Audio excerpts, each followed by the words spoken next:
Black Star Network is here. Hold no punches! I'm real revolutionary right now. Support this man, Black Media. He makes sure that our stories are told. Thank you for being the voice of Black America, Roland. Stay black. I love y'all. All momentum we have now, we have to keep this going. The video looks phenomenal. See, there's a difference between Black Star Network and Black-owned media and something like CNN. You can't be Black-owned media and be scared. It's time to be smart. Bring your eyeballs home. You dig?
It's Monday, May 18th, 2026. I'm Greg Carr, sitting in for Roland. Here's what's coming up on Roland Martin Unfiltered, streaming live on the Black Star Network. The Supreme Court, they've injected themselves again. They are instructing lower courts to revisit a pair of cases concerning whether private individuals and groups can sue to enforce a key provision of the Voting Rights Act that prohibits discriminatory voting practices. We'll be speaking with Georgia Congresswoman Nikema Williams about Governor Brian Kemp's decision to inject himself into the election cycle and call a special section to redraw the state's political maps ahead of the 2028 election. Keisha Lance Bottoms is running for Georgia governor. She's the front runner right now, and she'll join us to discuss her campaign. An ICE agent has been charged with several counts of assault related to a Minneapolis shooting incident involving 2 Venezuelan immigrants. We'll also show you how Houston honored the late Sheila Jackson Lee at the International Airport in Houston. And we have a recap of Saturday's All Roads Lead to the South rally. You definitely don't want to miss that. Black Star Network was the only network on the ground for this major convening. It's time to bring the funk on Roland Martin Unfiltered, streaming live on the Black Star Network. Let's go. He's got it. Whatever the miss, he's on it. Whatever it is, he's got the scoop, the fact, the find. And when it breaks, he's right on time and it's rolling. Best believe he's knowing. Putting it down from sports to news to politics. With entertainment just for kicks, he's rolling. It's on go, y'all. It's Roland Martin, yeah. Rolling with Roland now. He's funk, he's fresh, he's real, the best, you know he's Roland Martin now.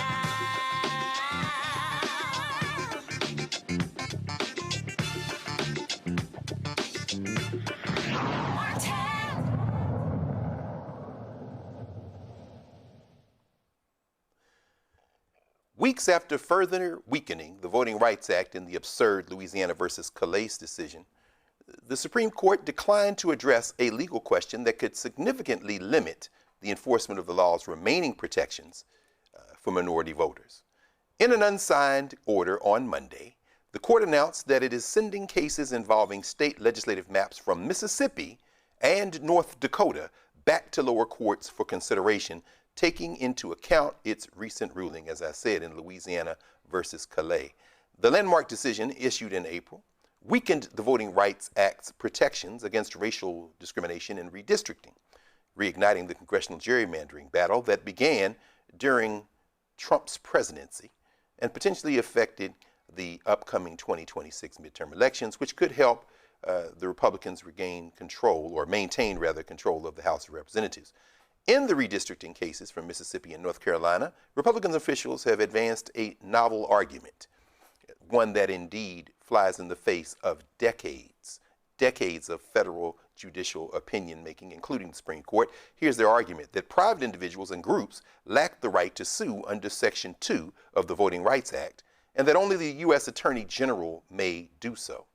Section 2 of the Voting Rights Act has primarily been enforced through lawsuits filed by voters and advocacy groups, which have brought hundreds of challenges over the decades to voting district maps and other election-related procedures. The Supreme Court's decision not to take up the question of what is known as a, quote, private right of action, end quote, under Section 2, received pushback from Justice Ketanji Onyeka Brown Jackson. She did, in fact, write separately, as she's been doing quite consistently over the arc of the last several months, with particular foil being Justice Sam Alito, a nasty piece of work, white nationalist. In Justice Jackson's dissenting opinion on Monday's order, she pointed out that the court's ruling in the Calais case does not address the enforceability of Section 2 by private individuals and groups. So we're going to explore this, looking at the opinion now, and it's hot off the press. It just happened this afternoon, so we're going to explore it with our regular Monday folks. Our good brother, Dr. Omokongo Dibinga, Senior, professional lecturer, School of International Services, the American University, and author of Lies About Black People: How to Combat Racists. And Sister Thelma Anderson, the creator of the Public Opinion Court and author, Shut Up and Prosecute.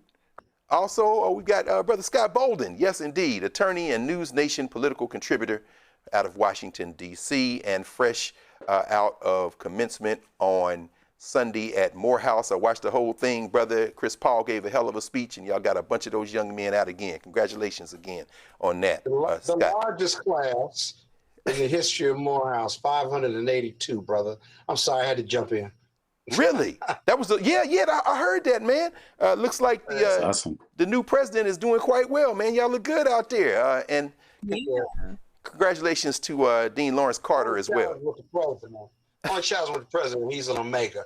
But you know what? I voted for him. Hey, man, you know we can't be mad at him. And also congratulations to our brother and elder, the great Dean Lawrence Carter. I can't believe that he's trying to retire. I do not believe that Dean Carter is not going to be around that campus every day. So, Scott, I told him on stage that he wasn't retiring. He kept trying to convince me that he was. I said, you ain't going away. You're just going to do something else. There's no question about it. I mean, he can't spell it. So I'm saying that's one word as an academic.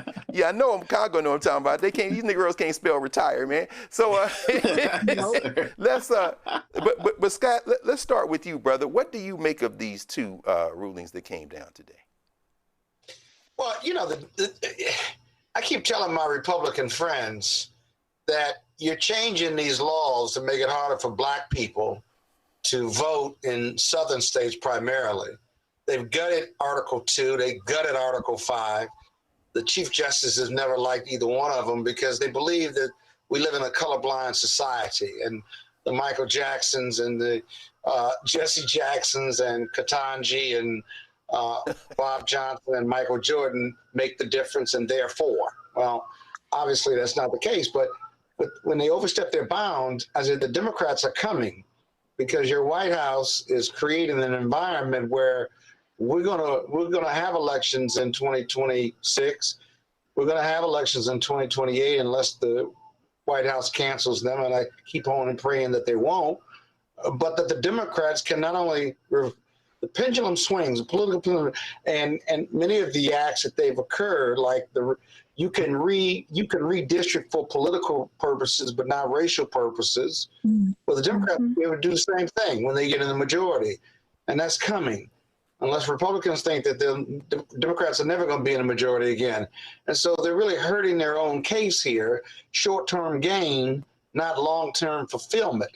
And with that in mind, it's a race to the bottom regarding these redistricting seats and what have you. But at the same time, it really does directly hurt Republicans and Democrats. Democrats now, Republicans later. Yes, sir. Yes, sir. Thelma, your thoughts on this? You down there in Texas, they may have overreached trying to get these new seats with this redistricting. But there's one case here, of course, the Dakota case is indigenous people, Native Americans, and they were just saying you diminished our ability, and the courts approved that new map, and here they've interfered. And then there's Mississippi, where we saw, of course, they weren't even asking for this relief. Your thoughts on these two cases? It shows how untouched and how ignorant this particular Supreme Court is in doing what they are told to do for political purposes. When you look at the rulings from the lower courts, they stated that this was racial gerrymandering for the most part. And why would you send it back to the lower court after they've already made a decision that it's race on its face. So it shows a bunch of, I would say it's not cohesive. They don't have a cohesive plan. And when you don't have a cohesive plan and when you're only one dimensional, they are tunnel vision on us. They're not tunnel vision to widen their vision to see the actual law, because they don't care about the law. Because when you don't care about the law, because you have the power, you have the numbers, you don't have to care about the law. But the short-term gain for them is more beneficial for them. But the long-term gain, they're not paying attention to that, because what I've seen, even in Louisiana, when we have this ignorant governor, we have individuals showing up in bipartisan in the masses to do a massive recall on Jeff Crow Landry. That's what we call him. So I think it's not, they're not seeing the effects, but we're seeing it on the grounds when the people who said, we put you in that office, we can take you out. Yes, indeed. Yes, indeed.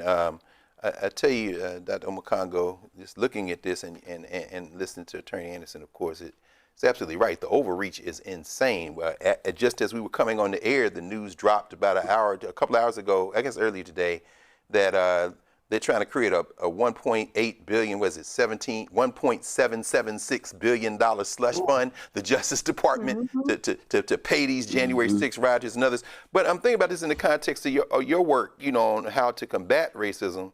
And, just thinking about this, Jamie Raskin called it a slush fund. I heard him earlier on Democracy Now!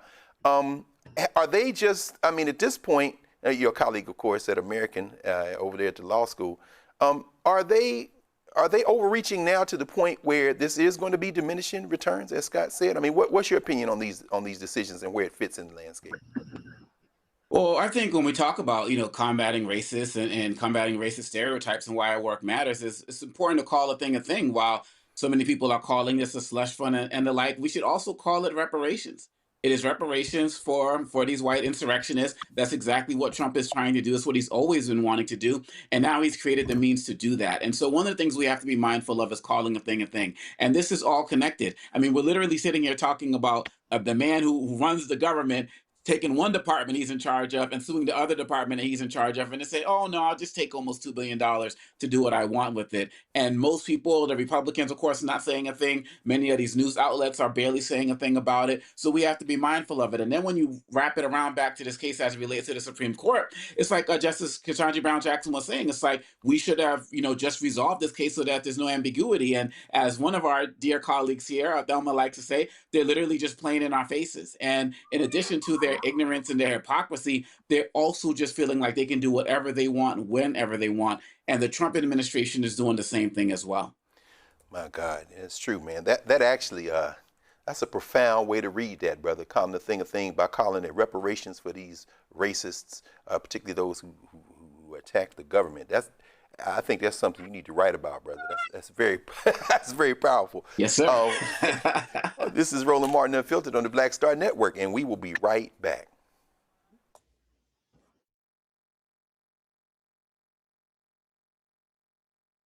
With medicine and science under attack, I want to keep you and your family informed and healthy.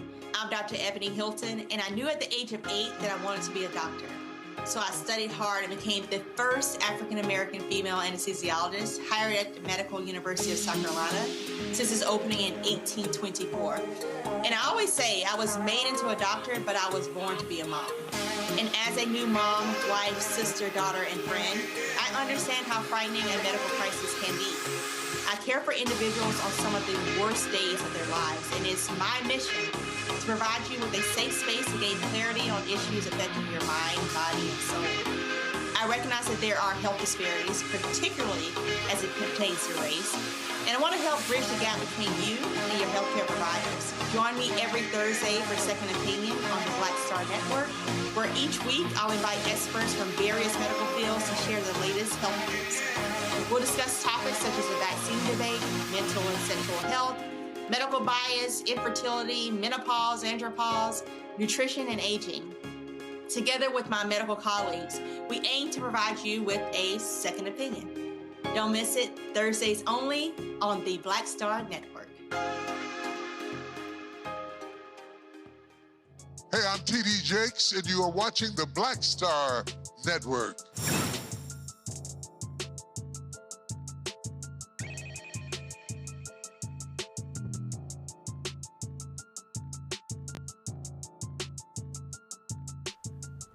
Over the weekend, thousands gathered for the All Roads Lead to the South rally in Alabama. It's quite something seeing folk come from Selma to Montgomery, and a lot of us were watching virtually.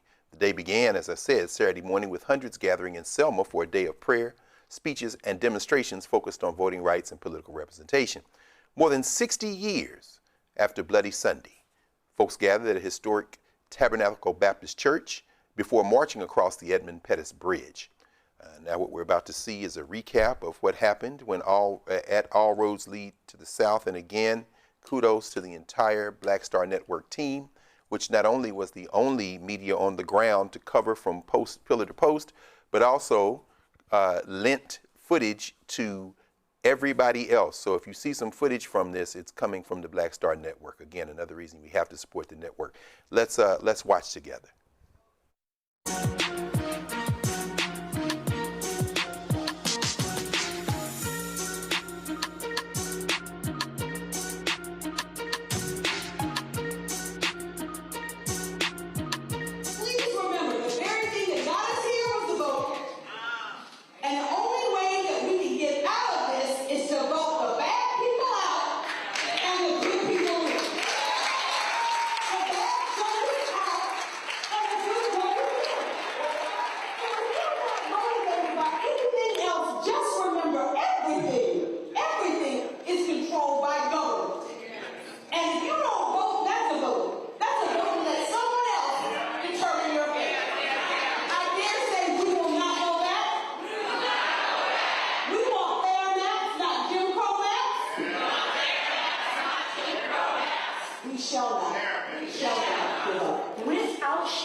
Earlier when we were inside the Tabernacle Baptist Church, which was one of the key organizing spaces here in Selma. Now we are with clergy, activists, organizers, and folks who have come out as part of a massive mobilization in response to the nationwide attacks on voting rights and black representation. All of the is a result of the Supreme Court's Louisiana versus Calais decision that completely is decimating black political power all across the South. Republicans in Alabama, this state, in Mississippi, in Tennessee, in Florida, all across South Carolina, North Carolina already gerrymandered, Missouri already wiped out a black seat, Congressman Emanuel Cleaver. Of course, this all started when Donald Trump asked Republicans in Texas to get him 5 seats, wiped out 2 black seats in that state. What we are looking at is likely going to be the largest disenfranchisement of black political power since the period of Reconstruction. And so what we have to understand that the only way to respond to what these right-wing conservatives are doing is to have the largest black voter registration we've seen since the 1965 Voting Rights Act. Let's get people engaged. Get them out to vote. Vote like your life depends on it, because it does. Well, first of all, this is about the future of America, period. Because there is no democracy for some and not for others. We have echoes now of the post-Reconstruction period, where they are drawing maps with surgical precision, just like they did in other games in the post-Reconstruction period, to deny blacks the right to vote. That is a true hit to our democracy, and it's a further decline of our freedoms. So I owe a debt. I'm a descendant of a slave that's now serving in the Senate. I owe a debt. There are martyrs of the movement. The ground we walk on was watered with the tears and blood of our ancestors. This is a question. What will we do in our time to match their courage and match their strength? And one thing I know to be true is that when we do not have a seat at the table, we are on the menu. Suppress the votes, redraw the maps, dismantle the law. That's their entire playbook. They keep running the same play because they don't have another one. I have to believe that the American people can be smarter than that. They haven't proven themselves yet, but they have to get smarter because they are picking your pockets by telling you to look at us. Did you hear what I said? I said, fuck decorum. Because decorum is erasure with a gavel. Be quiet, be small, be orderly while they destroy you. And if you dare raise your voice, you're out of order. Not the harm, not the policy, but you. Let's stop pretending that this is about Democrats and Republicans, because it's not. Say it plainly. Ron DeSantis decided to arrest me. Say shame, shame, shame, shame. Ron DeSantis decided to arrest me because I wanted to schedule a meeting with him about him deciding to draw unconstitutional and illegal maps. Say shame, shame, shame, shame. The problem is politicians should not be deciding who their voters are. The voters should be choosing their representatives.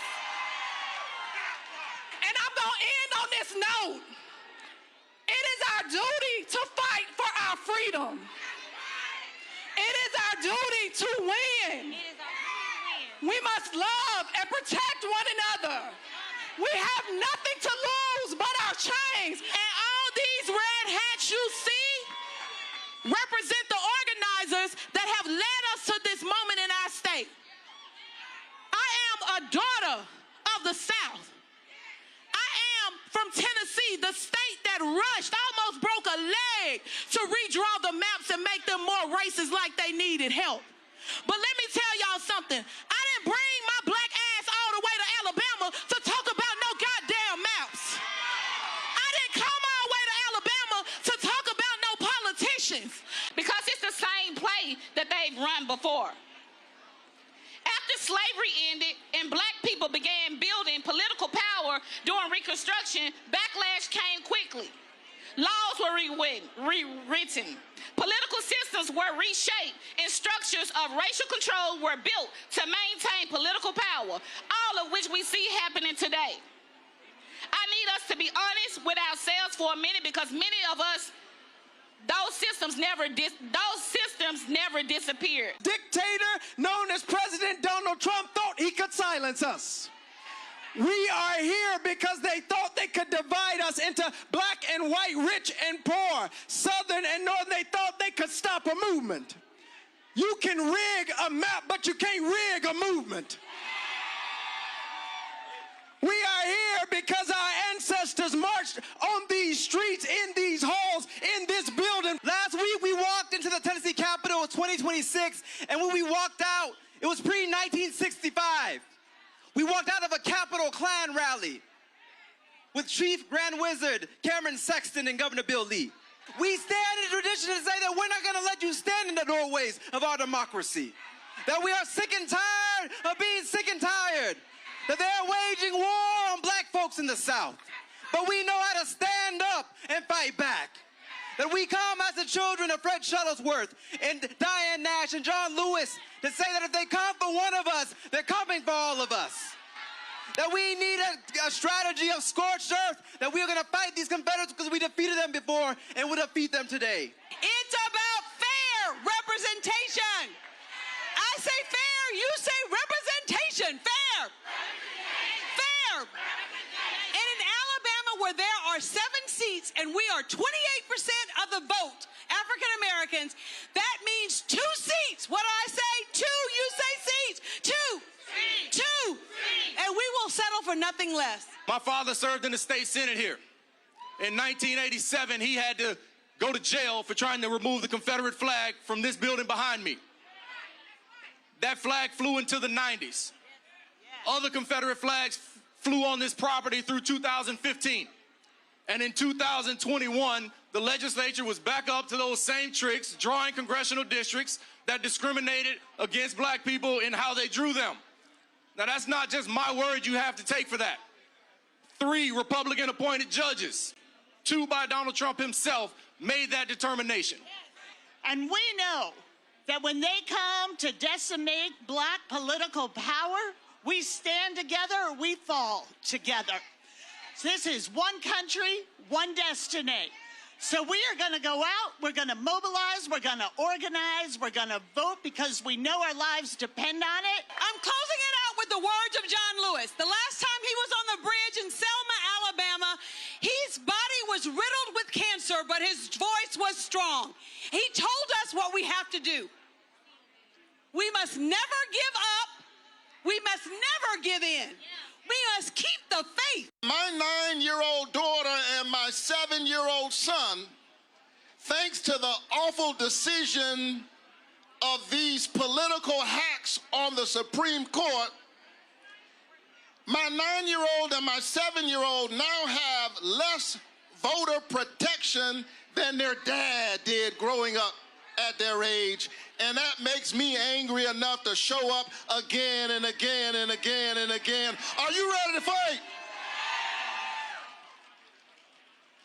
Prices of 22 million Americans, the same folk who stole your doctors are now trying to doctor the lines so you cannot hold them accountable. But we've got something for them. Come November, we're going to show up like we've never showed up before. I often say that a vote is a kind of prayer for the world we desire for ourselves and our children. And our prayers are strongest when we pray together. The black church mobilizes itself. We got 70% in the black church. And so right now, because every Sunday we have a captive audience, my thing is, you're not a member of Friendship West if you don't have both a membership card and a voter registration card. We need to be running the city, running the county, running the school district, running the state. If we're not running on that level, then all of that back in the day was just talk. And as far as I'm concerned, it means nothing now. There was no democracy in America until every human being born here was guaranteed and protected the right to vote. But we know what happened after those bus boycotts. And we know what happened on the trail to make sure that we got that legislation passed. Because with every expansion, there is an attempt at regression. This Supreme Court, under Justice Roberts, is part of that long history of regression and repression in America. What do we do in this moment? I feel helpless. What action can I take? It is time for the North to pull up to the South. It is time for for New York to pull up to Alabama. It is time for all of us to come to Georgia, to Louisiana, to Tennessee, to Mississippi, and let them know exactly what they have uncorked with this injustice. They think they can draw us out of power.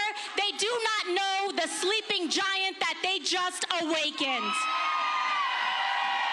Because it is not a coincidence, and our whole... Oh, I think it's so important, because you know what?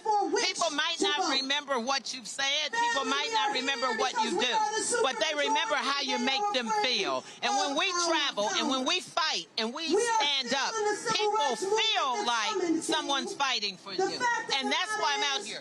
I'm not being performative. I'm not being a show horse. I want to be the pace horse, the person that paces the fight, the person that's out front, no matter what the cause is. We have to galvanize. A more just America is possible, but only if we organize for it, only if we fight for it, only if we vote for it, and we will.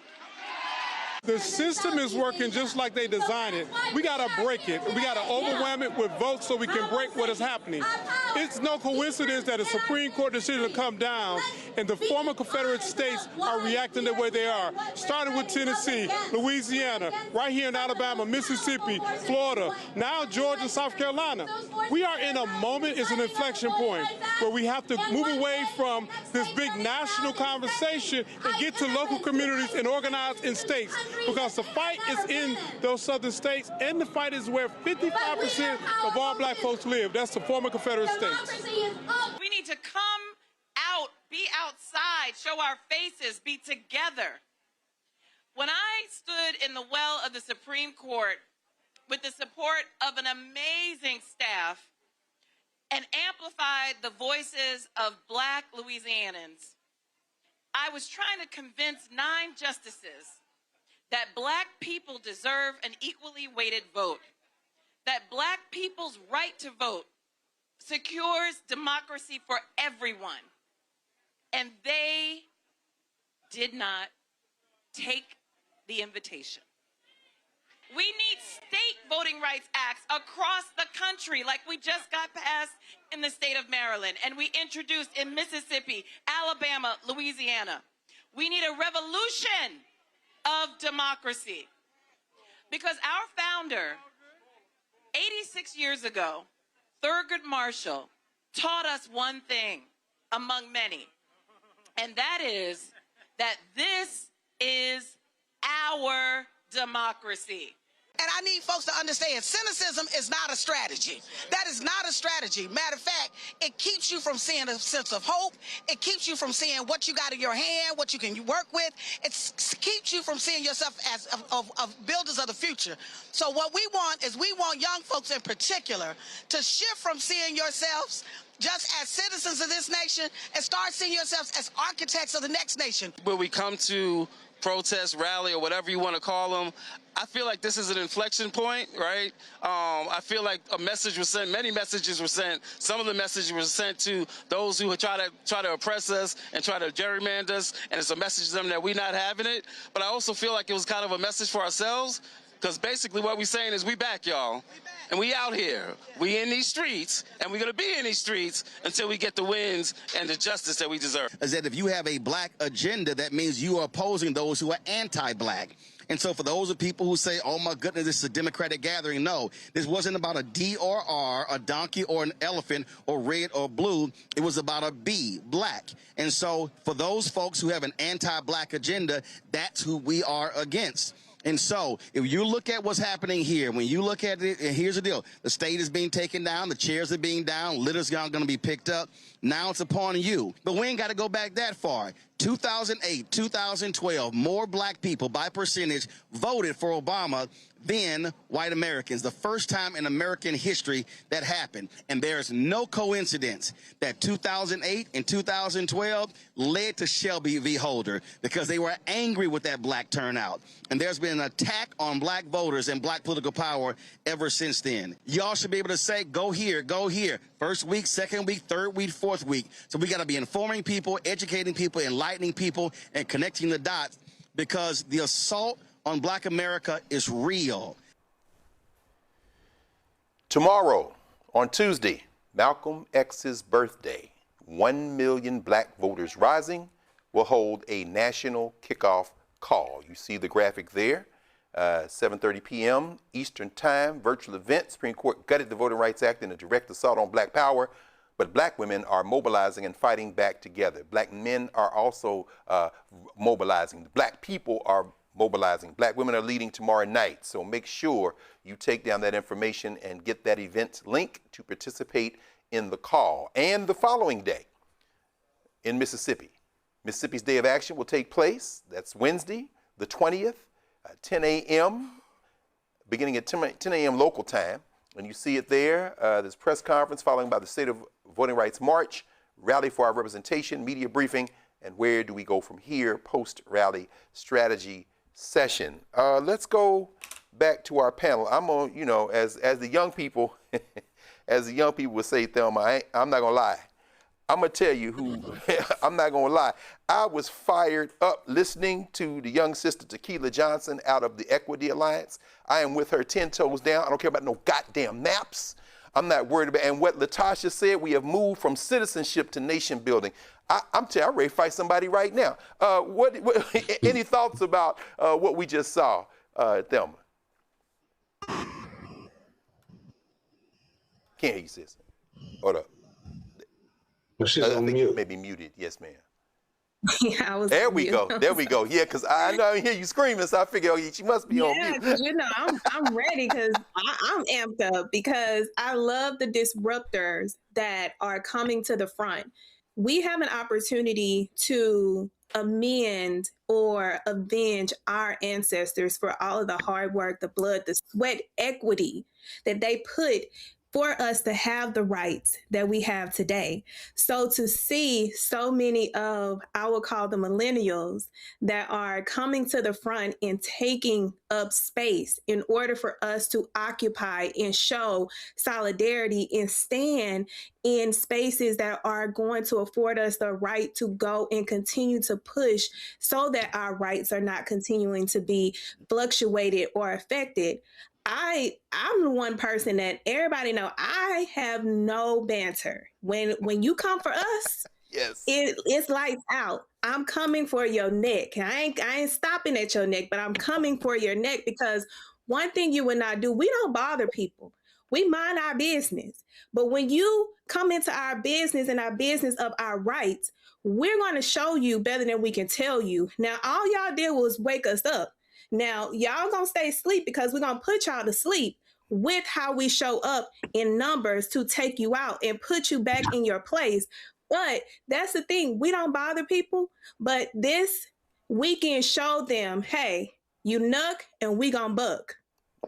I'm telling you, woo, that's a word right there, Thelma. Thank you, sis. I tell you, Congo, man, it was very impressive because in less than a week's notice, man, they put this together and they had, as Thelma just said, intergenerational. You had a lot of representatives, and thank you, Carol, for sharing the lineup there, the run of show, because there were a couple of dozen state representatives there from the Alabama House, plaintiffs from Allen versus Milligan.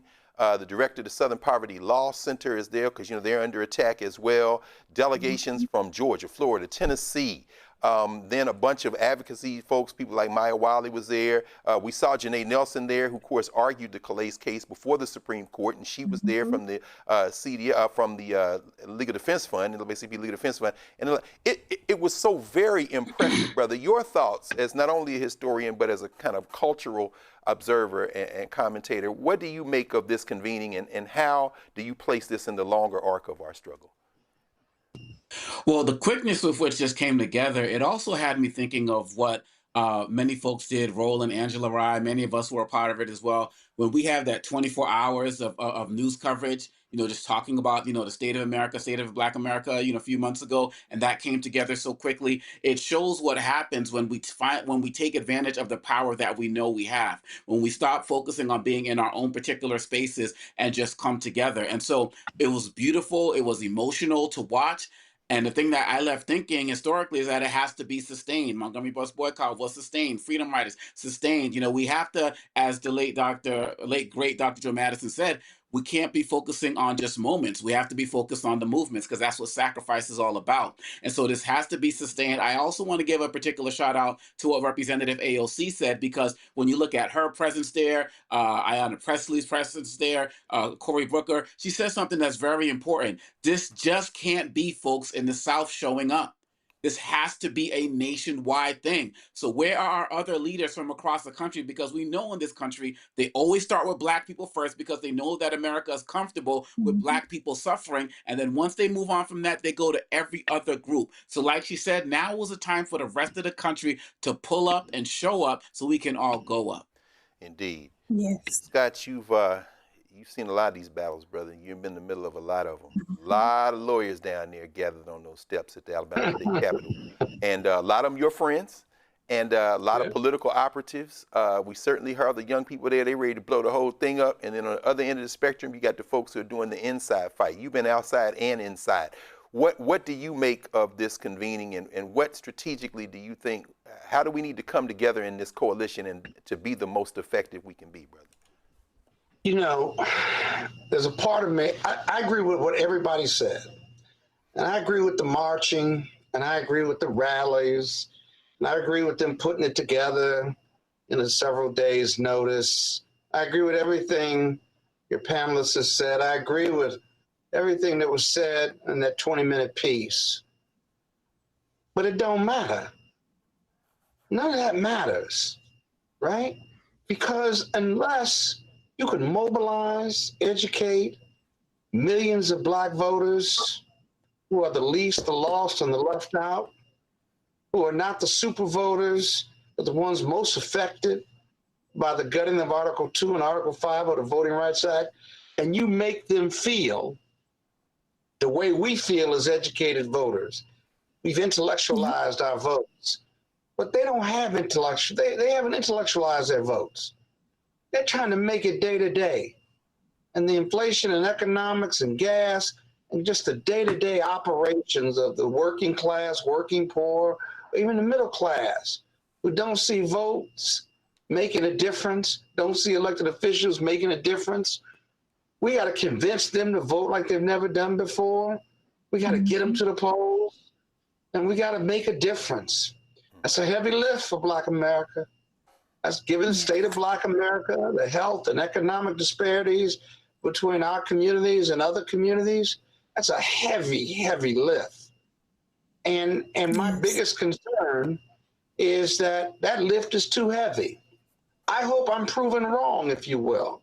We need the courtrooms, and we need the courts to fight in the courts behind us. And we need to be on the streets, right? We need to register and educate, right? And deliver people. And corporations need to be financing these efforts. Because if you don't believe in registering people to vote, you don't believe in America. But it's a lot. And be honest with you, our voting record doesn't say we're ready to vote like there's no tomorrow. Because the majority of African-American voters, at least based on research and data, we haven't voted like that since Barack Obama, right? That's right. Is this enough to get them out to vote? That's right. That's all I'm saying. I'm not throwing water on the movement or the effort. I'm being cautious. I'm being cautious from this tale that we can turn this around and get Democrats in the House. I think we get Democrats in the House, maybe not the Senate, and then we have some political power to go with the street movement. We get that done, then we got a shot. Short of that, right, we got a good fight, but is it light at the end of the tunnel? And Black America and our Black communities, those registered and unregistered, have to prove to us that the work that we're doing right now, everyone on that video, that it won't be work in vain. They got to step up. Not for us, not for the ones who are leading the fight. They got to step up for America so that our work, our collective work, is not in vain. And that's what I think about it when I see the rally. I'm all for it, right? But I'm cautiously optimistic about it because this is one where we can easily fail. We can fail each other. We got to get the right hook. No question. Those are my best thoughts. No question, brother. And that's a necessary leavening. We, like you said, the rally is over. Now the work begins. That's a very, very important point, brother. Thank you, Scott. We're going to take a break right here. Oh, no, go ahead. What does nuck and tuck mean?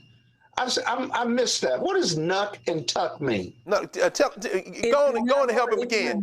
Help him again. If you buck, If you buck is an Atlanta hymn. This is an Atlanta hymn. It's a Negro spiritual. It is a Negro spiritual. If you play with us, we gonna show you better than we can tell you. So don't nuck, which means don't make any false moves. And we ain't gonna have to give it to you in the back end. Yeah, so it's nuck if you buck. It's a Negro spiritual from Atlanta. It came from Atlanta, but it's countrywide though, wouldn't you say, yes, Thelma? So Scott, I'm sure you all have had some of those moments at the Capitol House and others where somebody came up in there trying to buck, and they got a nuck. So nuck if you buck. if you're gonna buck, I think our generation, Scott might have said, if you're feeling froggy, jump. So but ain't an opportunity. Exactly. All right, y'all. An opportunity. Yes, sir. We'll be back in a moment.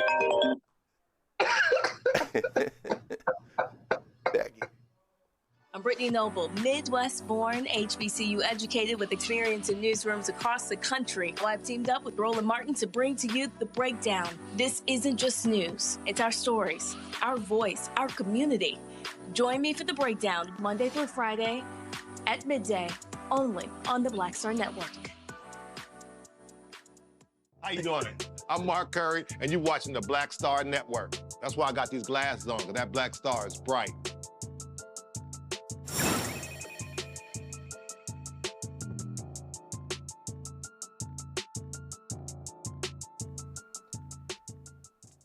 All right, coming up right now, Roland Martin Unfiltered. Let's take a moment to think about our recent ancestor, the late Congresswoman Sheila Jackson Lee.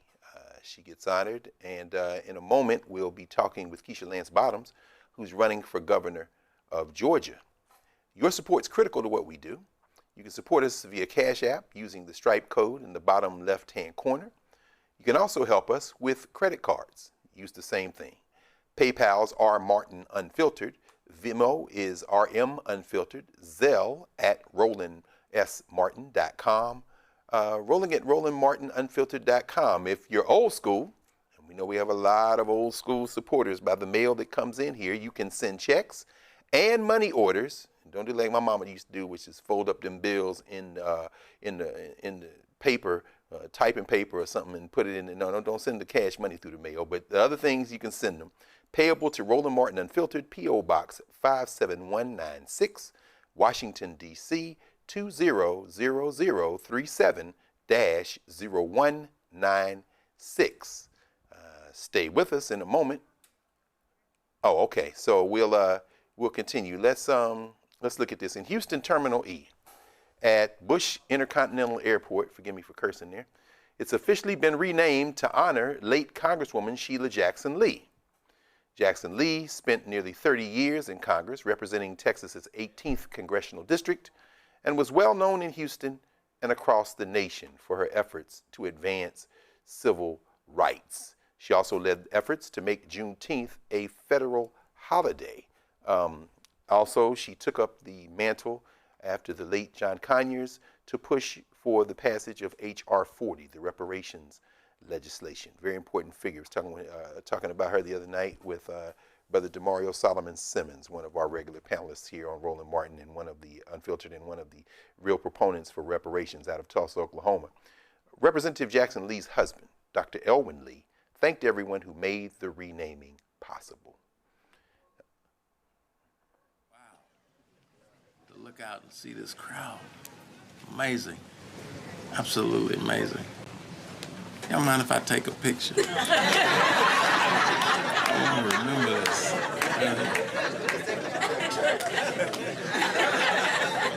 Wow. What a crowd.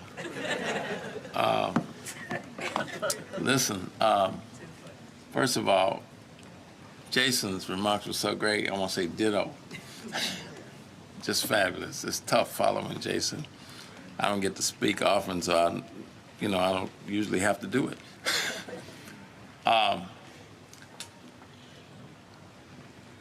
want to first thank everybody he thanked.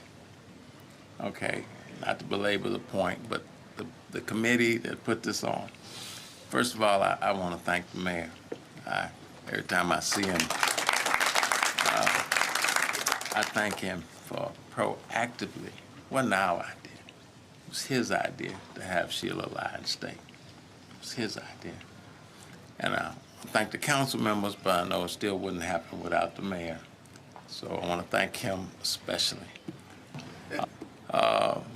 We'd be riding along and get a call, and she'd see a problem, she'd say, stop, pull over, gotta go, gotta go.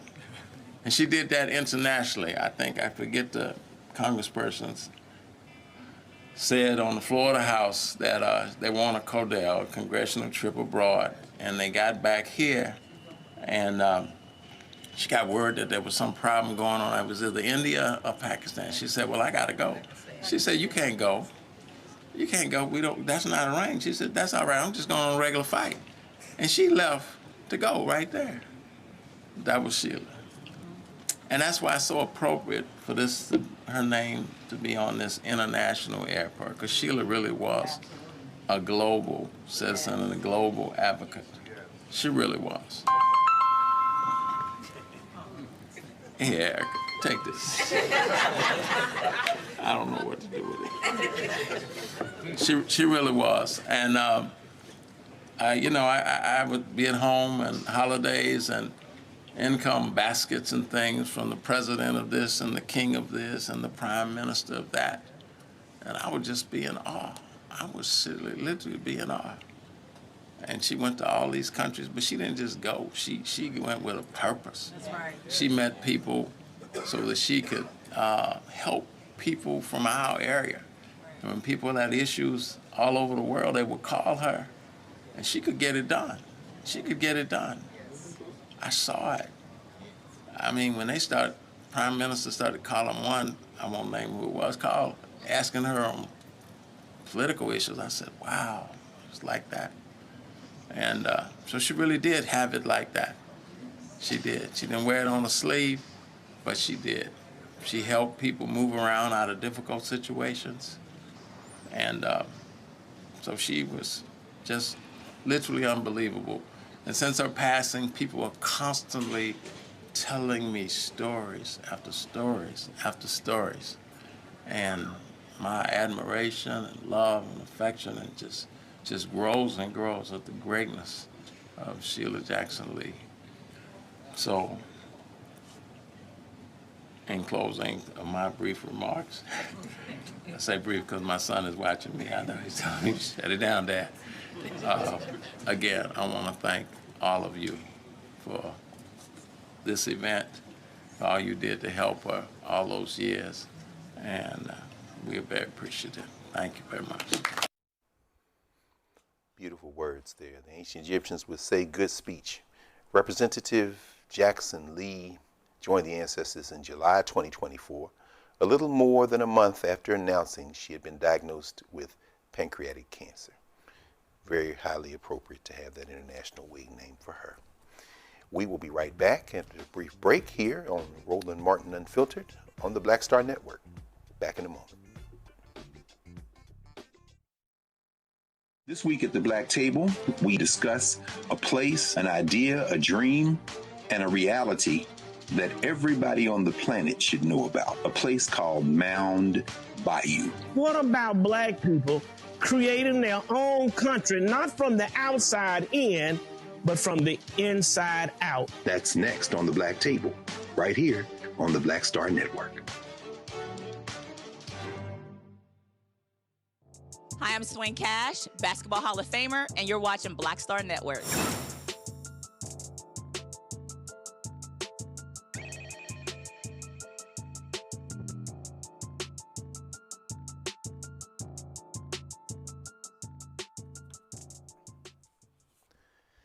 Welcome back to the Black Star Network.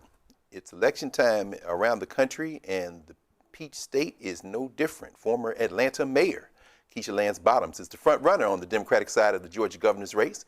She already has her eyes and sights set on the November election. Her competitors, of course, in Tuesday's Democratic primary hope she won't get enough votes to avoid a runoff in June. If she clinches the primary, she'll have to face one of these Republicans. You see them there, a bunch of money being shoveled in on the Republican side. And we are very happy that she joins us now, Keisha Lance Bottoms. Welcome to Roland Martin Unfiltered. Sister Keisha, how you doing? I'm doing great. Thank you so much for having me. Always, always. Saw a picture of you walking to the polls there, accompanied by two strapping, fine young men. I'm assuming those are two of your boys taking you to the polls.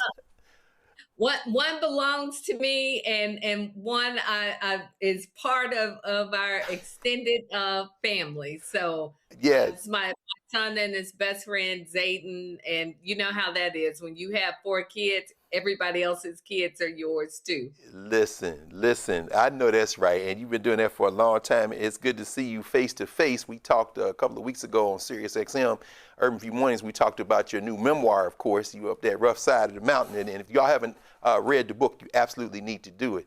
But we are in the middle of the election battle. Give us an update. Well, what's the lay of the land now? Early voting's over. Election day's tomorrow. Where are we in the process? So it's been very encouraging to see that we've already passed early voting record numbers for turnout.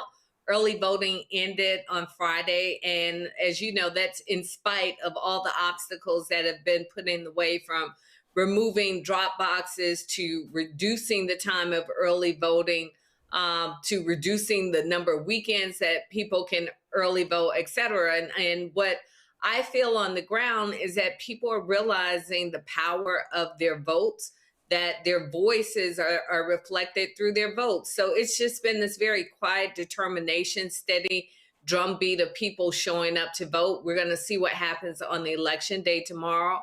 But it's most encouraging in the state because, as you may recall, back in November, we flipped 2 statewide seats, Public Service Commission seats, one electing an African-American woman.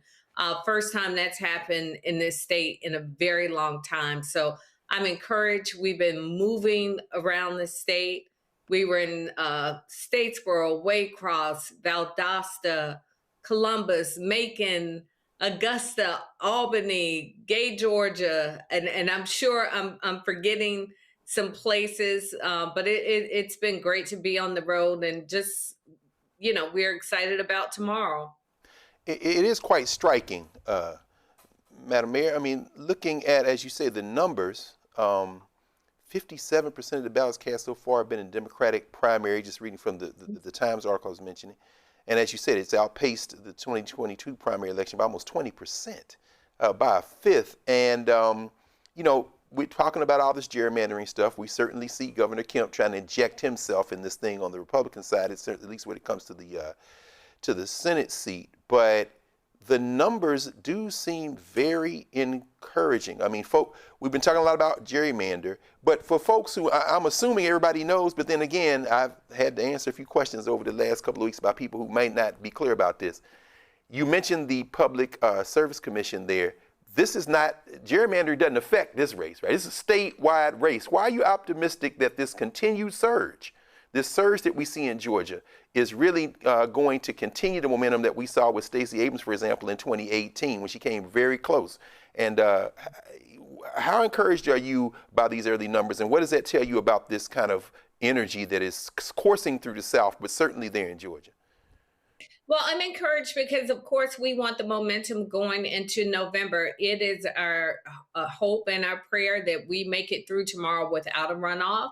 I was flipping online, scrolling online at our local newspaper. I see that the billionaire Rick Jackson's running ads against me. So he's already said he's going to put everything he has to try and stop me. So we don't want Republicans to have the opportunity to interfere in our primary.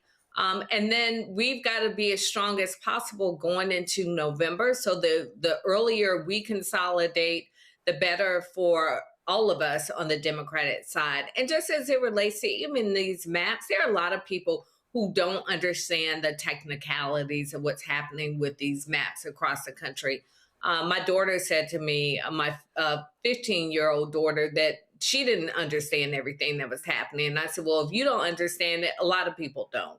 So, we've tried to talk to people in the most basic terms as possible so they will understand what it means for their day-to-day lives. We released a voting plan last week named after Congressman John Lewis, who was my congressman, Senator Leroy Johnson, who was the first Black senator in Georgia to sit after Reconstruction, to be seated after Reconstruction. In that, I've talked about vetoing maps that dilute minority participation, also extending the ability for people to present legitimate identification in order to be able to register to vote, to have same-day voter registration in this state, and a number of other things that we think can help us strengthen the right to vote in this state. But at the end of the day, Republicans are going back in the session in Georgia. Governor Kemp has called a special session. It's not a whole lot that we can do to stop what will happen this year. But at the end of the day, the power is in our vote. And there is an opportunity for any changes that come this year to be changed come January, when, God willing, I'm elected governor and we're able to flip some of these House and Senate seats in our state. Yes, ma'am. Turnout so critical to that. I want to ask you to comment on any of the folks that are running against you, but I will note that one of the people who's trying to make a case in the Democratic primary is actually a Republican, who he said, because as a former Republican, but Jeff Duncan. But we're starting to see this around the country. Some of these folks trying to maybe think maybe they're going to get ahead of what apparently is going to be a very heavy anti-Republican vote across the country, either trying to run as independents or switch to Democrats. Is that a strategy that you think is going to be a winning strategy as people are trying to avoid what might be a wipeout across the country? We say that we are the party, a big tent party, but it doesn't mean that you now need to come over and lead us. Right. Many of us are lifelong Democrats, myself included. So because you got kicked out of your party, you now believe that you can lead and should lead our party. The voters will make their own decisions on that. But especially when you were a part of the party that's responsible for so many of the things that we're running against right now. Yes, there were Republicans in this state who would not expand Medicaid in this state. Republicans in this state changed our access to voting rights. Republicans in this state created the 6-week abortion ban in the state. So, welcome to the cookout, but I don't need you to man the grill right now. Oh, as young people say, that's a bar. In fact, that's a bar right there. Let's open it up, if you don't mind, Sister Lance Bottoms, to our panel to ask you a few questions while we have you for a minute. Dr. Omekongo Dibinga, you first with us as Keisha Lance Bottoms. Well, first of all, Mayor Bottoms, congratulations on your continued success and just your incredible career devoted to the community. We hear so much in these elections that the word of the day is affordability. But I would like to know, what other issues are you hearing about as you're talking to residents of Georgia? Yeah, affordability is that number one issue that we're hearing. Also, again, this refusal to expand Medicaid. In the state, 9 rural hospitals have closed in Georgia. So people are really facing a lot of challenges related to access to healthcare. Even when I was in Augusta yesterday, there are plans to roll back some of the beds at one of the bases in Augusta. So that's top of mind. Something I'm hearing from young people quite a bit, access to mental health services or lack thereof. Mm-hmm. Many young people are very cognizant and comfortable talking about their challenges with mental health and saying, I'm not okay. The slogan, it's okay not to be okay. They're asking about that. How can I get how can I access mental health services for myself? How can I do it for family members? So, and literacy, that's another issue. Quality schools in this state, and just support for caregivers. That comes up quite a bit as well, with so many people in the sandwich generation caring for younger kids, caring for aging parents, and not having access to support services that can make things a bit easier for them is another issue that comes up quite a bit. Thank you, Oma Congo. Sister Thelma Anderson, please, with Keisha Lance Bottoms. Any questions? Good evening, Mayor Bottoms. I'm super excited to be able to ask you a question because let me tell you, I was in them comments fighting for my life, making sure people don't come for you last week because I had to get them together and I got them together.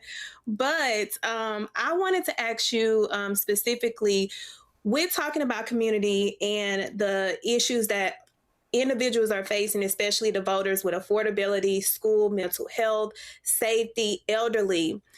After being mayor of Atlanta and then going to Washington, what made you decide, based on the frustration of your community, to run for governor? Because we know that when it comes to African-American women, they think this is a big feat for us because they don't want us to be in power. But what made you become selfless in saying, I want to run for governor, I want to be the change maker, I want to show my community that we can get back on track? Thank you so much for your question, and thank you for going to bat for me. I really appreciate you. Thank you. And I've said I don't mind the criticism, but don't lie on my name. I do mind the lie, so I appreciate your helping to straighten the record out. For me, it really was about the day after the presidential election and praying about what I would be called to do in this season. And I was just looking in my journal this morning at some notes that I had written November 24, where I asked God for guidance on what I would do in this season. Did I need to go back into elected office to make a difference? Could I continue to be comfortable, or was I called to step back into the ring? And obviously the answer was that I was called to step back into the ring. I know what it's like to have to stand up and fight against this administration. I know how important leadership is in tough times. So that's the reason I'm back in the ring. Life was comfortable in many ways after I left the White House and had entered the private sector. But I want to be able to look my family and my community in the eyes and say, in this moment, I did everything I possibly knew to do to try and make a difference in the fight on behalf of the people who often don't have a voice. And that's why I'm running. Absolutely. Thank you. Thank you, Thelma. And for those who want to read more about how you really work through this with your family community, I really do encourage you all to get the rough side of the mountain because you're very open and candid about how you've worked through those politics. I'm deeply appreciative. Brother Bolden, Scott Bolden with Keisha Lance Bottoms, please. Hey, Mayor Bottoms. Good to see you and talk with you. I have to declare that I'm a contributor to her campaign more than once, and will probably contribute again. And I'll claim that the Democratic primary will be yours, at least as a political prognosticator. But my question is, once you get the Democratic nomination, Georgia is still seen as a red state. You'll be running against a Republican. It's been decades since there was a Democratic governor of Georgia. And so can you talk about the three things that make you believe and your team believe that you can win this gubernatorial race against a Republican nominee that arguably will be running in a reddish purple state? How's that? I'll say that. Yeah. Well, thank you, Scott. As always, I'm appreciative of your support, and for everybody who's not in Georgia, you can still support from afar. That's right. I'll tell you, Scott, what we know is that right now, Georgia is solidly purple. It's the reason we currently have a Republican governor and we have 2 senators who are Democrats. So I would put us more in the purple category, trending blue. I mentioned the encouraging election results from last November, where we elected 2 Democrats statewide for the Public Service Commission. That's usually a race that doesn't get a lot of attention. There was a huge turnout then. And that goes without saying, I know that I am the best candidate. But my personal credentials aside, we're looking at the data and we're looking at the way the state is trending. Is the reason that Republicans have gone into overtime to try and curb out access to the right to vote. We know that when we're seeing record turnout across the country, we've already seen it in Georgia for early voting, that we can anticipate that really is an indication of things to come. Donald Trump's a great motivator for people, not just on the Republican side, but also on the Democratic side. People realize what's at stake when he's in the White House, and it tends to up our turnout on the Democratic side. So you want Donald Trump to come campaign in October, November of this year in your gubernatorial race. Does that help you or hurt you, in your opinion? Well, he's already here. He is already running that he filmed in the Oval Office supporting Lieutenant Governor Burt Jones. So for those who may not be aware, on the Republican side, Burt Jones is the sitting lieutenant governor, election denier, all the things that Trump loves. He was the presumptive nominee until this guy, this billionaire, Rick Jackson, came out of nowhere, got in, and it really has upended the primary on the Republican side. So they are now battling it out for Trump's favor and words of affirmation. But Trump's already given it to Burt Jones. All of his ads are featuring Donald Trump and how he's already endorsed him. So his presence is already here. Wonderful. Right, I got you. All the best. Thank you, Scott. Appreciate you. Madam Mayor, you should celebrate with us tomorrow too. No, that's right. I just left Atlanta. I was down there for a week with Morehouse's graduation and some board work we were doing. But I got folks, me and Tiffany, for you in DC. That's all right. Madam Mayor, bright and early, the polls open in the morning. Any last words for those who are out there who are registered to vote and who didn't early vote and who need to get off that couch, who are watching tonight? Any last word for those folks who are getting ready for tomorrow? For all of us in Georgia, we should be reminded the difference that this state made in the country. We call ourselves the cradle of the civil rights movement in America, and the movement is now upon our generation. We thought so many of these battles had been fought and won, and here they are at our doorsteps again. So I just ask people, don't give up on this democracy. And a huge part of that is showing up to vote. Casting your vote. I am not a perfect candidate. I am not a perfect person, but I can tell you I'm going to get up each and every day fighting on behalf of our communities and people across this state. And I hope that matters to people, especially at this time when so many people are experiencing financial hardships, experiencing uncertainty just about the future in general.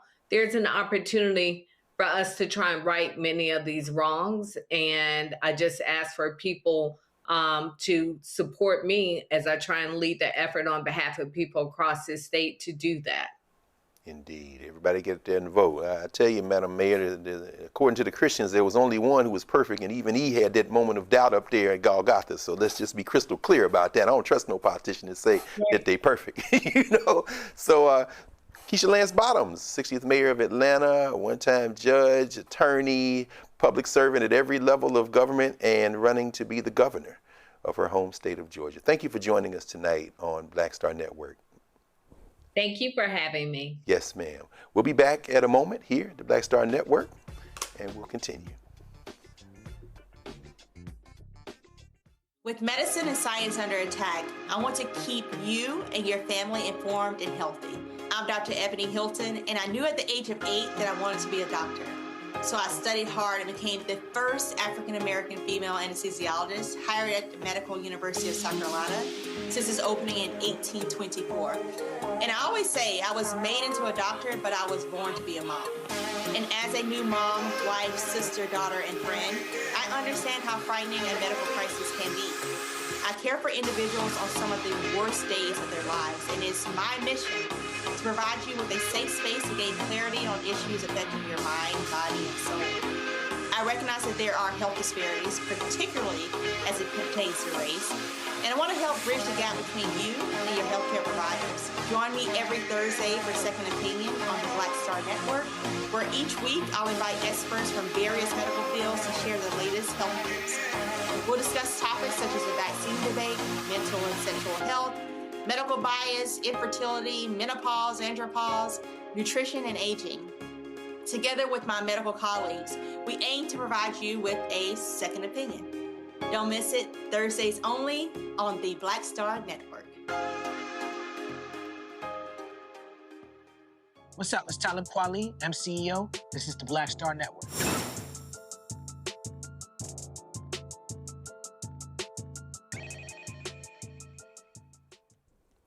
All right. We thank former Mayor Keisha Lance Bottoms for joining us. And this week, in addition to Georgia, there are several other states holding primary elections. We just discussed, as we just heard, Georgia's gubernatorial race, but there are other important races to watch as well.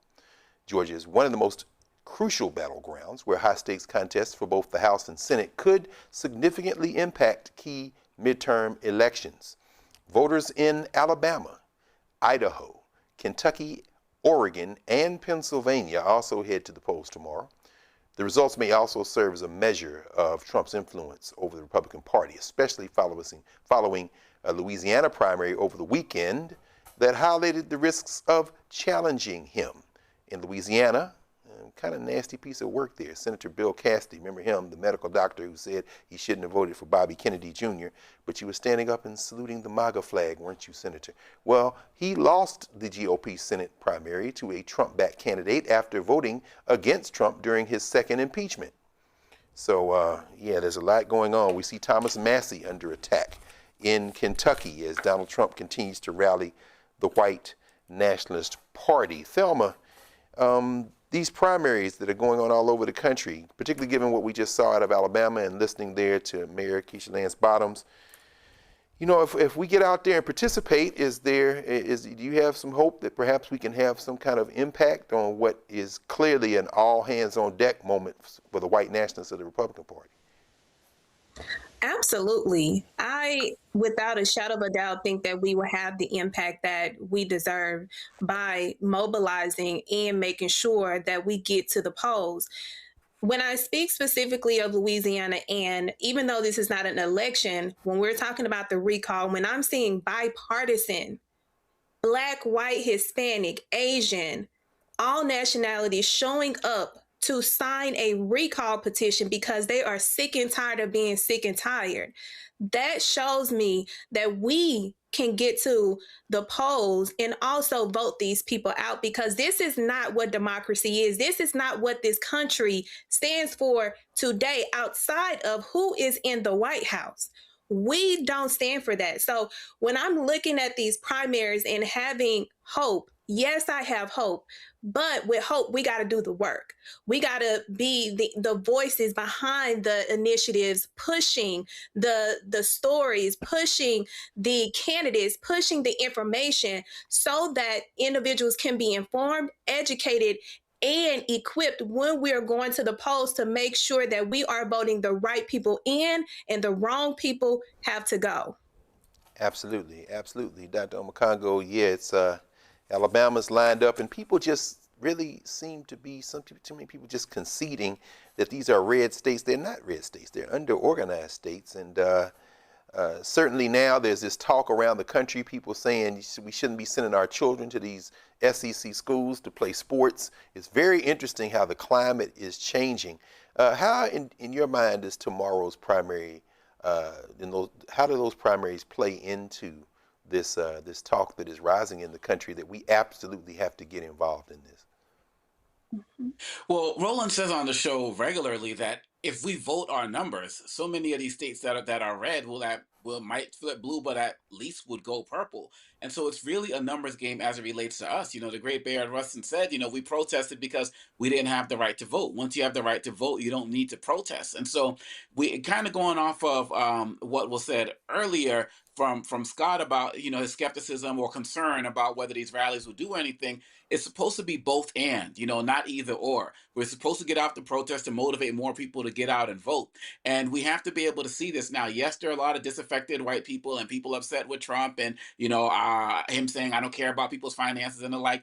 But we have seen time and time again that many white people will not vote Democrat and won't vote for Black people. And so we have to rely on us. And connecting with what you're talking about, this national movement, about where we are right now, talking about the players in SEC schools, my issue with that is, I agree that should be an issue, but why just the Black athletes? Like, why do we have to just put it on them? What about the white athletes? What about the indigenous one? And on top of that, why just the college athletes? What about the professionals? Anyone hollering at the Memphis Grizzlies about why they playing there? What about entertainers? What, these big time musicians? What about conferences? This needs to be an all hands on deck approach. I mean, we can go back to Marlon Brando making, anti-racist comments about anti-racism way back in the day, sending an indigenous woman to accept awards for him. I mean, we can't just expect only Black people to stand up in this moment. That's not how we got here. Of course, we have always been the leaders of this fight, but other people have to get involved as partners. And so I think it's not fair to just put it on these Black college athletes. Everybody should have skin in the game as it relates to protesting these schools, including the fans that go to the games and support them as well. Absolutely.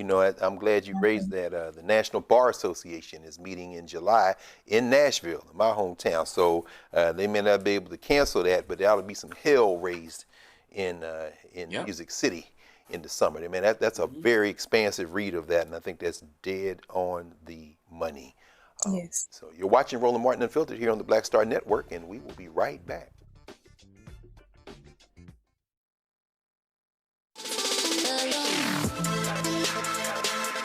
Hey y'all, welcome to The Other Side of Change, only on the Black Star Network and hosted by myself, Bria Baker, and my good sis, Jamira Burley. We are just two millennial women tackling everything at the intersection of politics, gender, and pop culture. And we don't just settle for commentary. This is about solution-driven dialogue to get us to the world as it could be and not just as it is. Watch us on the Black Star Network, so tune in to The Other Side of Change.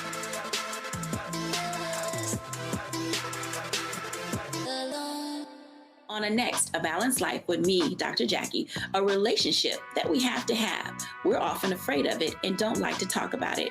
That's right, we're talking about our relationship with money. And here's the thing, our relationship with money oftentimes determines whether we have it or not. Balancing your relationship with your pocketbook. That's next on A Balanced Life with me, Dr. Jackie, here at Black Star Network. I'm Brittany Noble, Midwest-born, HBCU educated with experience in newsrooms across the country. I've teamed up with Roland Martin to bring to you The Breakdown. This isn't just news. It's our stories, our voice, our community. Join me for The Breakdown, Monday through Friday at midday, only on the Black Star Network. I'm Ryan Wilson, CEO and co-founder of The Gathering Spot, and you're watching Roland Martin Unfiltered on the Black Star Network.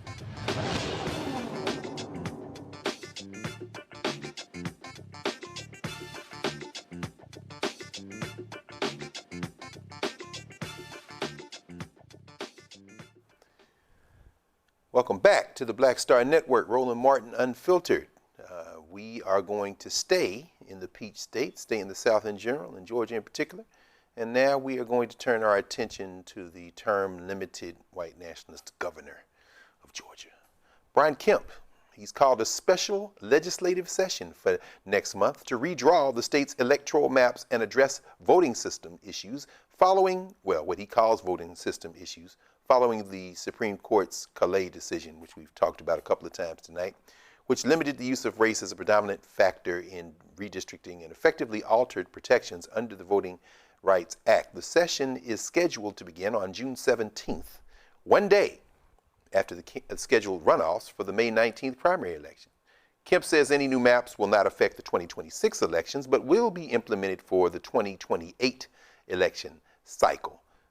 We are very privileged and happy to be joined this evening by Georgia Congresswoman Nikema Williams to discuss this. Congresswoman Williams, welcome back to the Black Star Network and Roland Martin Unfiltered. How are you doing? I want to say good, but you know, with all of the stuff going on down here, I want to tell you the truth because it ain't good right now. I'm here and I'm glad to be in community with you. No question. Ain't nobody mad, Congresswoman Williams. Listen, with all of the ancestors running through your spirit, I don't think they're ready for what you got. Right, I got to come and speak the truth tonight. No question. And I see up over your left shoulder that collector's edition of the Montgomery story, that comic book. It took me forever to get that Martin Luther King comic book. So I know you got all hands on deck over there over your shoulder. Hands on deck. Like it's a lot of support in this little office right here. So they don't know who they're coming for when they come for me. They absolutely do not. Help us understand what's going on there in Georgia and how this is playing against this larger national map, as the Republicans seem hell-bent and intent on trying to stop us from voting, or at least shepherding into the places that they want us to be. Walk us through what's going on in Georgia right now, if you don't mind, Congresswoman. So, I mean, I think it starts with looking at the big picture here and everything that people are going through. What folks have not asked for are new voting maps. People have asked for lower gas prices, more affordable housing. They've asked for their healthcare costs to be lowered. Nobody has been out here saying, can I get some of them new maps that y'all been passing around? None of that is happening. But you see, they're not giving the people what they need and what they want, but all of a sudden, we didn't have time. The session ended, the regular session ended, and they couldn't get any of the work done on behalf of Georgians to get affordability under control. But all of a sudden, when Donald Trump's Supreme Court says that, you know, it's open season on fair representation, then they're like Elmer Fudd, and it is time to go on getting some new maps and pushing forward with warp speed for racism. And that is what we're seeing right now. Because, and if you think back to Texas, they told the people of Texas that your maps, you know, they might not be constitutional, these new maps and the redistricting, but we can't do anything about it because it's too close to an election. Voting hadn't started, nothing, but we can't change the lines because it's too close to the election. But now here we are, and you look at Louisiana, they literally just said, oh, forget it, that your election was scheduled for May 16th. We just going to delay it and keep things moving to get you new lines. Same thing in Alabama, whose election for congressional seats was supposed to be tomorrow, along with Georgia. They said, oh, nope, you know what? We're just going to put a pause on that because racism trumps fair representation all day, every day when it comes to the Supreme Court and these southern states. So then we're seeing the same thing play out here in Georgia, but they, you know, took it a little step further to make sure that they were trying to play the game and said, well, these maps are going to go into place for 2028. But the fact still remains that they're redrawing the lines, and not just for congressional seats, but also our state house seats. Now, mind you, I've only been in Congress for 3 terms, and I've had 3 different districts already. I am in a district now that was just redrawn 2 years ago, mandated by federal courts so that we could have fair representation. And now here we go again, because I guess they don't care what those federal courts said just 2 years ago. So right now, a lot of people are talking about this as a Southern issue because it is playing out more prominently here in the South, and talking about it as a Black issue because Black representation is what's under attack. But when it comes down to it, even if you don't care about how many Black people are in Congress, if you care about a Democratic majority, if you care about lowering costs, if you care about reproductive freedom, if you care about affordability across the board, then you care about what is happening here in the Deep South and across the country with Black representation, because it impacts all of that. So I have been fortunate to have so many colleagues that have been stepping up outside of my CBC colleagues to make sure that they are standing with us.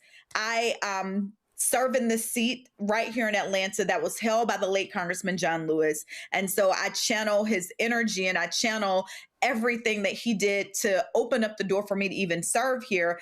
And what we know is that it wasn't until the cameras put a spotlight on what was happening in Selma, in Montgomery, and in the South. And that is when things started to change. So we got to keep organizing. We got to keep the conversation up. We've got to keep having shows like this to bring attention to what is actually happening and telling the truth. Because what you'll hear is this other narrative that, well, who said anything about not being fair? But it's a bunch of crap, because at the end of the day, if you are willing to just say, because of partisanship, you can do whatever you want, when you know that looking around party lines at most Southern states is synonymous with race, then that tells you everything that you need to know. When you are willing to say that Alabama should not have not even one Black member when 33% of the state's population is Black, then that tells you everything that you need to know. So I'm a country girl.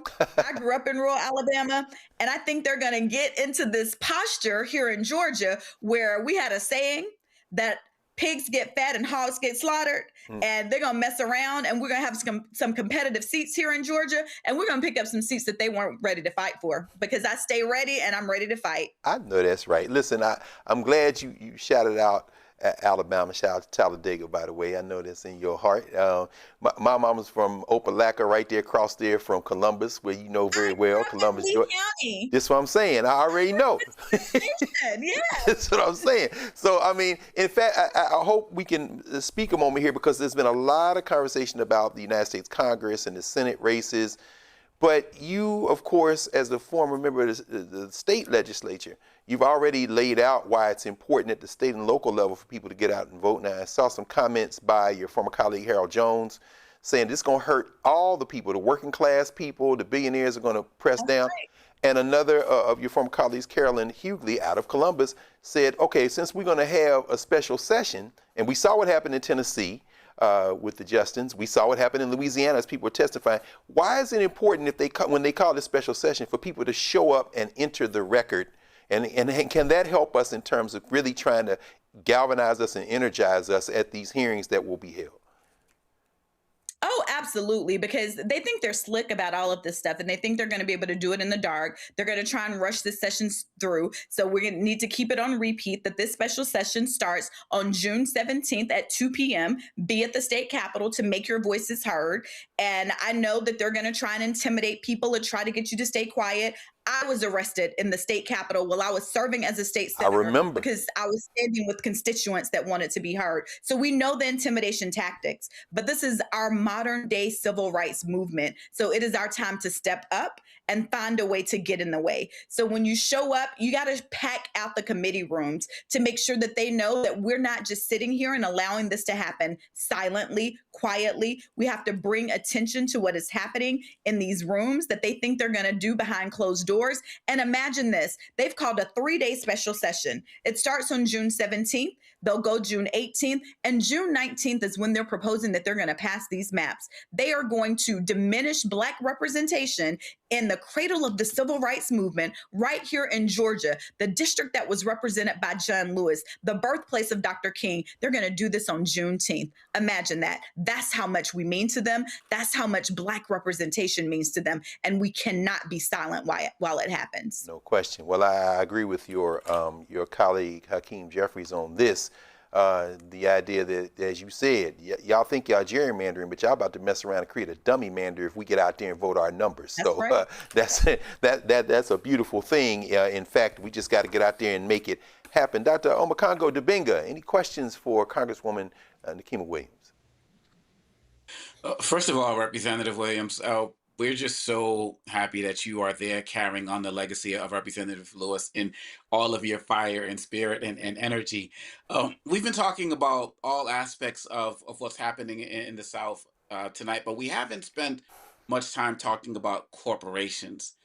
What are you hearing as it relates to corporate responses? I mean, we saw with Georgia a few years ago and then moving the All-Star game and things like that. Are you hearing any support from anybody in the corporate spaces as it relates to support for protecting voting rights? So, it's been eerily quiet. And we're going to get through this primary tomorrow.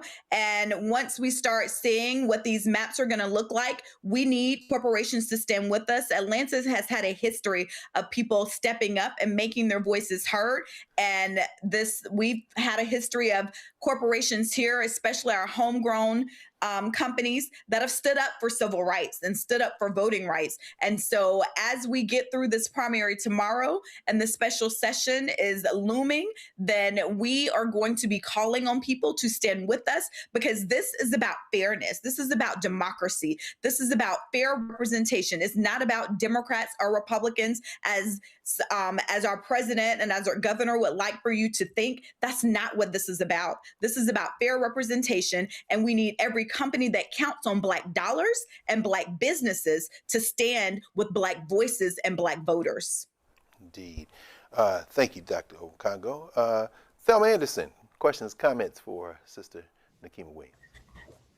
Yes. Hi. Good evening, Representative Williams. First of all, I want to say thank you for good trouble. Thank you for always getting in good trouble for the betterment of us. The question that I do have for you on the side of these special sessions that are coming up in June, and speaking to the individuals that are going to come, how important it is for them to make their claims known and their issues known for this special session and these redrawn of the maps that is taking away representation for minorities, specifically African Americans, and how creating that record could eventually be used to show intent, because they redefine what intent is. And we know intent ain't never been used the way that the Supreme Court has used it now. So can you speak to individuals who are coming on why it's important for them to use their voice to let these individuals know that this is not okay? So I think that goes back to how I remind people that we have to fight this in Congress. We have to continue to introduce legislation so that we can get this new civil rights bill passed and get the John Lewis Voting Rights Advancement Act passed into law. That's how we fight in Congress. But we also have to fight this in courts. And that's where this record comes in and the community comes in. The community has to show up so that we have a record to take to court to show what is happening, what these lines mean, and pointing out all of the things that they're going to try to sweep under the rug and do behind closed doors. It is incumbent upon voters to show up, use their voice, to ask the right questions, to make the right points, so that we have a record to go to court with, to remind them exactly what they were doing and try to create this narrative. Because this new decision, while it didn't say, well, we're going to get rid of the Voting Rights Act, it made it much harder to prove that someone was doing anything with racial intent. So we're going to have to make sure that we are doing even more to jump through these hurdles to prove that we were discriminated against and our representation was impacted. So showing up, making sure that you put the questions on the record, make the points on the record, it's critically important as we can continue to fight this in the courts, in Congress, and in the community. So critically important. And thank you for raising that, Thelma, and for answering it in that way. Representative Williams was talking with the director of the John Lewis Center at Fisk earlier this last week, Sekou Franklin. He was making the point that it isn't just about raising your voice in these hearings, it's about entering the record so that these judges can't say that nobody pushed back. That's a critical tactical point. Representative Williams, we know you're on the clock, so we let you go. Next time, I hope we'll get a chance to have you talk about your great aunt. I would love to hear you talk about Arthurine Lucy, because indeed, what runs through your veins is cold blood. If y'all don't know who Arthurine Lucy is, you look her up. Representative Williams gonna come back and talk about her, and y'all got some homework. So we got a lot to talk about, because the way they're trying to destroy the Department of Education to get rid of the protections that Black people have had, just so that we could go to schools of our choice, and what my aunt went through to integrate not just the University of Alabama, but public institutions of higher learning across this country. It is the time that we're in right now is so reminiscent of everything that she fought for and why we must continue to do this work. And we cannot be silent in pushing back and doing it. Absolutely. And the University of Alabama needed to be integrated. And that does not move away the fact that Arthur and Lucy came out of Miles College. So let's be crystal clear about that HBCU background, no question. So represent Selma first. Selma and then. Oh, that's right. Selma University. That's right. Come on now. Double barrel HBCU. No question. Representative Nikima Williams, it's really a pleasure. University of Alabama for her master's degree. Exactly. And then now, is it true she and her daughter graduated the same day? Yes. So my cousin Grazia, she actually went to undergrad at the University of Alabama, and Auntie Atharine finally walked across the stage. Was it 91? With Grazia to. Wow. Grazia got her undergrad degree. Because they had put her out. Yes, they expelled her. So they overturned the expulsion, and she walked across the stage with Grazia. You know what? Black women are undefeated. And we add your name is on that list as well. So, Representative Nikima Williams, thank you so much for joining us, and we hope you join us again soon. And we're gonna keep up the good fight. The 17th of June, right? 17th of June. Yes, ma'am. We got work to do. No question. Thank you. Roland Martin Unfiltered. Yes, ma'am. Roland Martin Unfiltered will be right back here on the Black Star Network. Back in a moment. With medicine and science under attack, I want to keep you and your family informed and healthy. I'm Dr. Ebony Hilton, and I knew at the age of 8 that I wanted to be a doctor. So I studied hard and became the first African-American female anesthesiologist hired at the Medical University of South Carolina since its opening in 1824. And I always say I was made into a doctor, but I was born to be a mom. And as a new mom, wife, sister, daughter, and friend, I understand how frightening a medical crisis can be. I care for individuals on some of the worst days of their lives, and it's my mission to provide you with a safe space to gain clarity on issues affecting your mind, body, and soul. I recognize that there are health disparities, particularly as it pertains to race, and I want to help bridge the gap between you and your healthcare providers. Join me every Thursday for Second Opinion on the Black Star Network, where each week I'll invite experts from various medical fields to share the latest health news. We'll discuss topics such as the vaccine debate, mental and sexual health, medical bias, infertility, menopause, andropause, nutrition, and aging. Together with my medical colleagues, we aim to provide you with a second opinion. Don't miss it, Thursdays only on the Black Star Network. Hey everybody, I'm T.D. Jakes, and I want to encourage you to watch Roland Martin Unfiltered. It'll blow your mind.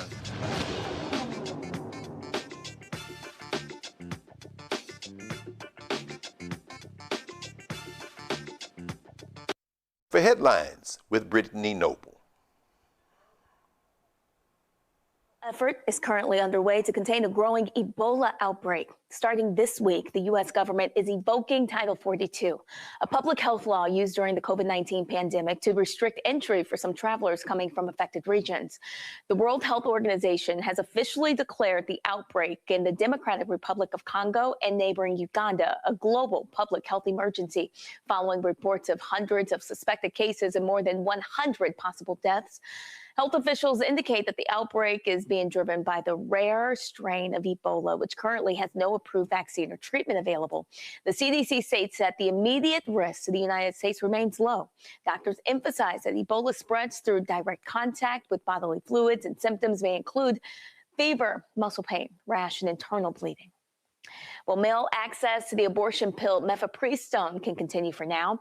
On Thursday, the Supreme Court temporarily set aside a lower court order that had blocked abortion providers from prescribing the widely used drug through telehealth and mailing it to patients. Well, the Supreme Court's unsigned decision ensures that patients nationwide will continue to have broad access to the drug while litigation is still ongoing, challenging the Food and Drug Administration's relaxed policy for obtaining mifepristone. The state of Louisiana brought this case. Conservative justices Samuel Alito and Clarence Thomas both dissented from the decision. The order came after a federal appellate court earlier this month reinstated an FDA rule requiring that mifepristone be dispensed in person. Two pharmaceutical companies that manufacture the drug, Danco Laboratories and GenBio Pro, both expressed concerns that the ruling caused confusion and chaos for patients, abortion providers, and pharmacies. They urged the Supreme Court to block the lower court's decision and allow patients to continue to obtain the pills by mail. Well, a black teen from Indianapolis has his name cleared after body cam footage contradicted police claims that he pointed out a gun at officers. 18-year-old Dylan Brewer was arrested on April 12th following a traffic stop where an Indianapolis police officer accused him of threatening her. The arresting officer, Sergeant Robin Frazier, wrote in her report that Brewer pointed a revolver at her and made a gesture as if he pulled the trigger, although the gun did not fire. The following day, the Indianapolis Metropolitan Police Department posted on Facebook alleging that Brewer had attempted to fire the revolver. Well, just 4 days later, the Marion County Prosecutor's Office dismissed the case after reviewing the body cam footage and concluding that there was no evidentiary problems. Even after the charges were dropped, Indianapolis police maintained that Brewer had pointed a gun at an officer, and in a statement to the local media on April 17th. However, this narrative quickly fell apart after police publicly released the body cam video, and a judge reportedly granted the defense's motion to dismiss all charges, stating that body-worn camera footage does not support the allegations in the probable cause affidavit. And controversy surrounding a high school play with a slavery theme on Chicago's South Side has resurfaced following the release of video recording by NBC5. In February of 2025, students at Carver Military Academy performed Journey Back to America as part of the school's Black History Month programming. Well, the play, written by a faculty member, depicts slavery and includes a slave auction scene in which Black students were cast as the chattel, while Hispanic students took on the roles of the auctioneers and the buyers, with audience members even participating in the bidding. The performance drew immediate criticism from teachers, parents, and the public, but the complaints were reportedly overlooked. The recently published video has sparked renewed questions about the appropriateness of the play for students. One of North Carolina's oldest historically Black colleges and universities is facing significant financial challenges and is now dealing with new damage due to a break-in. According to police reports, a group of individuals broke into vacant dormitories in St. Augustine's University campus on May 9th and threw furniture out of the windows. Well, this incident happened as the Raleigh-based university navigates bankruptcy and the loss of its accreditation. And recently, the school filed for Chapter 11 bankruptcy, a decision that leaders say is intended to help recognize its finances while continuing its operations. Court records indicate that the university owes between $50 million and $100 million to creditors, and school officials have stated that these financial difficulties are making it challenging to secure the campus following the break-in. The cost of boarding up the broken windows is estimated at around $4,000, while repairing the fencing could cost about $10,000, expenses that the university cannot cover without borrowing more money. During this last week's bankruptcy hearing, a judge approved an emergency $200,000 loan to help the university address immediate needs through June. Southern University Baton Rouge, Louisiana, honored a Black college student who died in an alleged fraternity hazing incident by awarding him a degree during Friday's graduation ceremony. 20-year-old Caleb Wilson died after he was punched in the chest multiple times while pledging the Omega Psi Phi fraternity in February of last year. His mother and sister accepted the degree on his behalf. Following a moment of silence, Wilson's name was read aloud, which was met with supportive cheering and applause from the audience. At the time of his death, Wilson was a junior studying mechanical engineering. Kyle Thurman, Isaiah Smith, Caleb McCrae, Winston Sanders, and Jaden Landrum are all facing charges of manslaughter and felony hazing. Soul and blues legend Clarence Carter has passed away at the age of 90. He died on Wednesday from complications related to pneumonia. According to his management team, born blind in Montgomery, Alabama, Carter became one of the most prominent voices in Southern soul music, known for his hits such as Patches, Slip Away, Backdoor Santa, and Strokin'.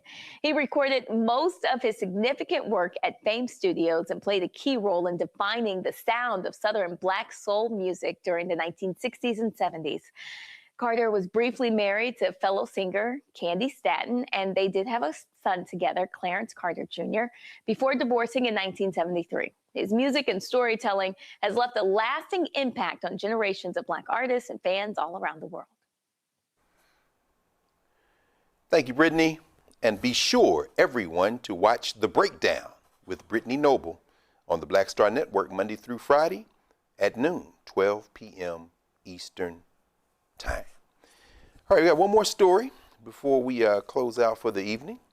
An ICE agent is facing several assault charges related to a shooting incident involving 2 Venezuelan immigrants in Minnesota that occurred in January.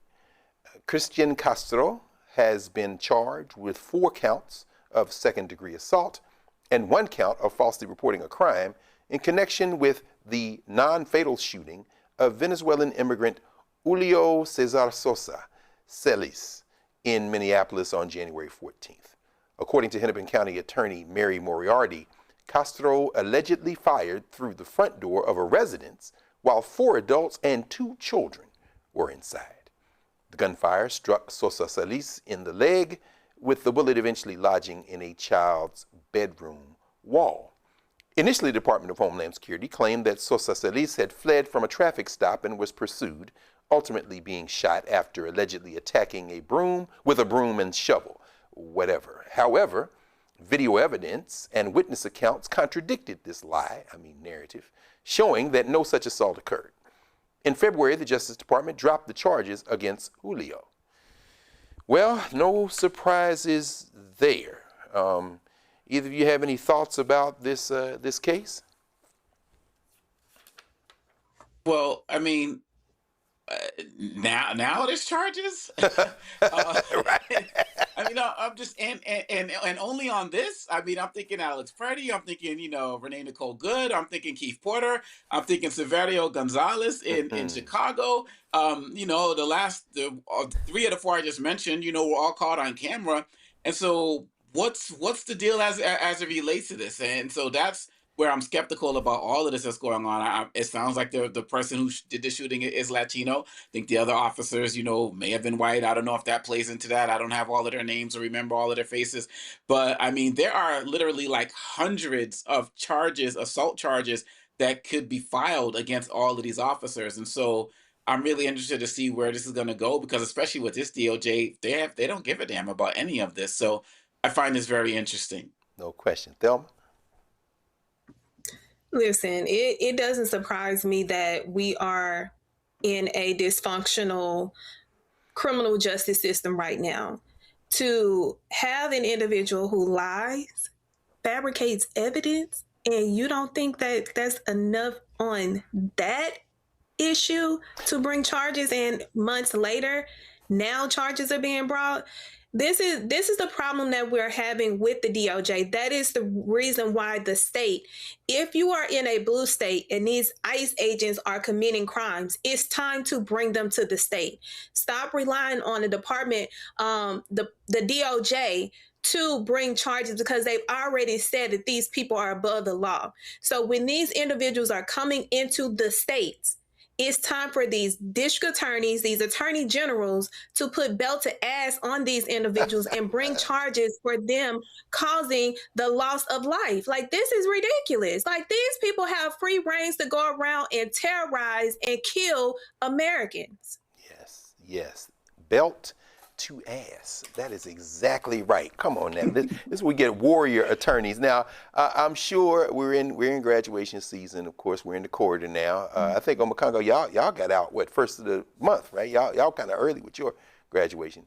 And May 7th was the day, the move out day. So move out day, yeah, y'all got out. So I mean, between now and probably this time next month, when the high school seniors get their degrees, it's just been wonderful. I've seen some great commencement speeches over the arc of the last couple of weeks. Delroy Lindo at Fisk really just brought tears to my eyes when they gave him that honorary degree and he spoke. Saw MC Light at Bennett College this past weekend.